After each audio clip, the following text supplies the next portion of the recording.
I thought I knew where my money was going. I was wrong. So I ran a simple experiment. For 30 days, I tracked every single expense, every coffee, every subscription, every random delivery fee, every impulse purchase, just full visibility. One app, 30 days. And the results were surprising, useful, and a little embarrassing. They also proved something I think most people need to hear. You probably do not have a money problem first. You have an attention problem. On day 1, my expectation was simple. I assumed I had a pretty decent grasp on my spending. I expected a few leaks, maybe 1 or 2 annoying subscriptions, but nothing dramatic. That is how most people think about their money. They do not believe they are reckless. They believe they are roughly aware. Roughly aware feels accurate until the numbers become specific. Specific numbers have a way of ruining comfortable self-stories very quickly. That is why this kind of experiment matters. Most financial problems do not begin with math. They begin with invisibility. You cannot change what you do not see clearly. And modern spending is built to stay blurry. Contactless payments, stored cards, auto renewals, tiny charges that feel harmless alone and expensive in total. The money leaves quietly, so the behavior never feels serious in the moment. The system is designed for convenience, not awareness. And that distinction is expensive. Hey, I'm Kira. In this video, I'm going to walk you through what happened when I tracked every penny for 30 days, which categories were the biggest shocks, what changed in my behavior just from paying attention, and the 3 concrete changes I made afterward. Because this is not really a story about budgeting, it is a story about attention.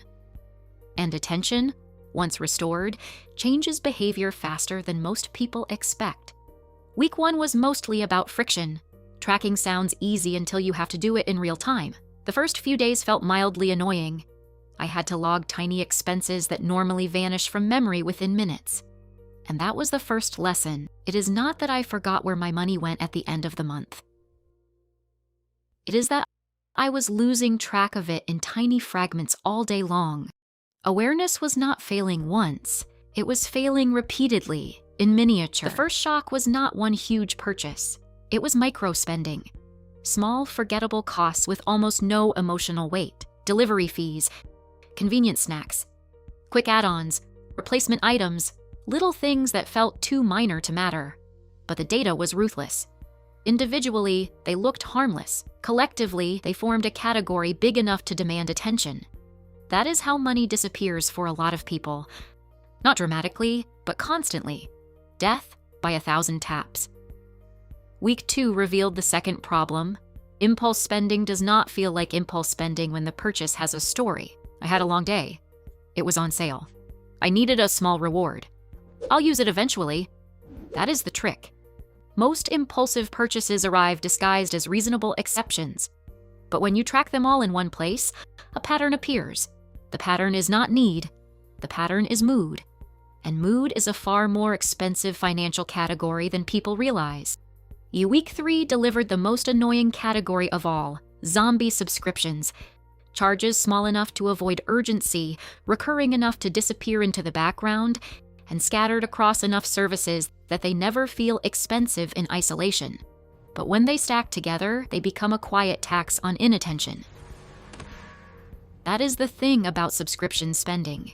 It is designed to be tolerated, not noticed.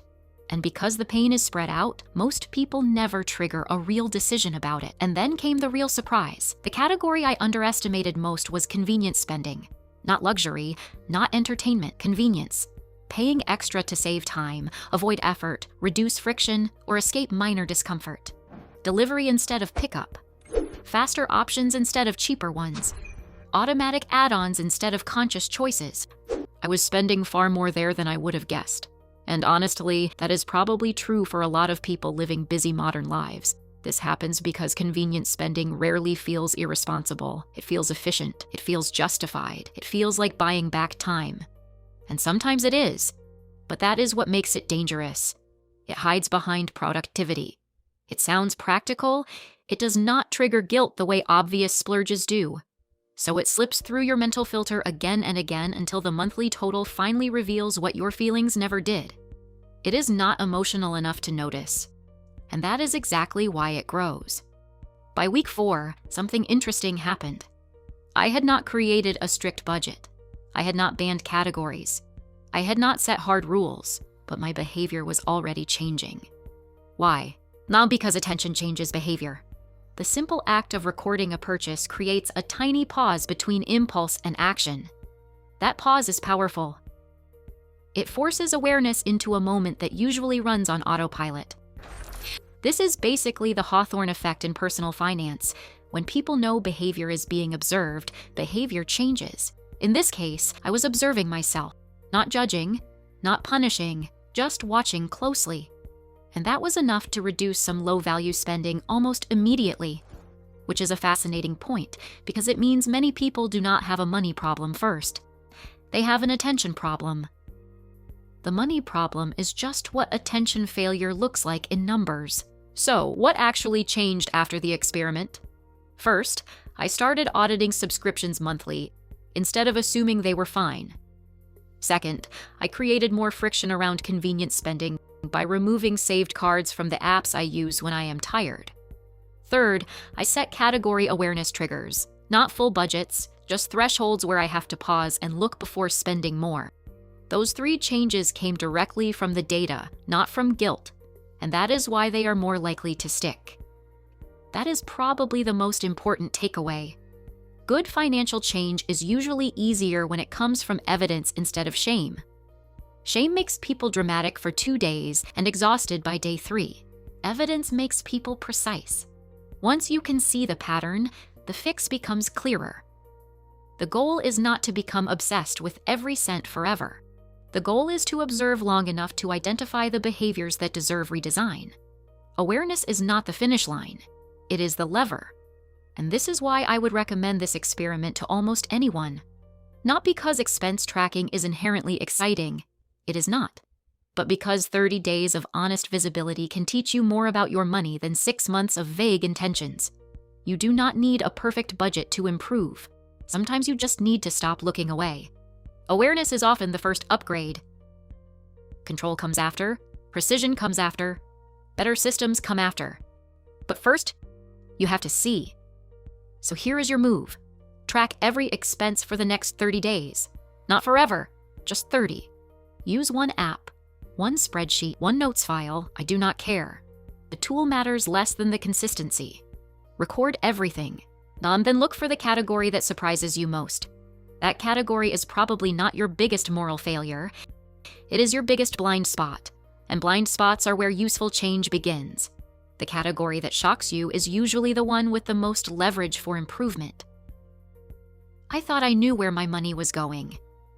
I did not. The biggest shift did not come from cutting everything. It came from seeing everything. 30 days, one app, a few uncomfortable truths, and behavior that started changing before a formal budget even entered the room. That is the power of attention in personal finance. When you finally look closely, money stops being mysterious and starts becoming measurable.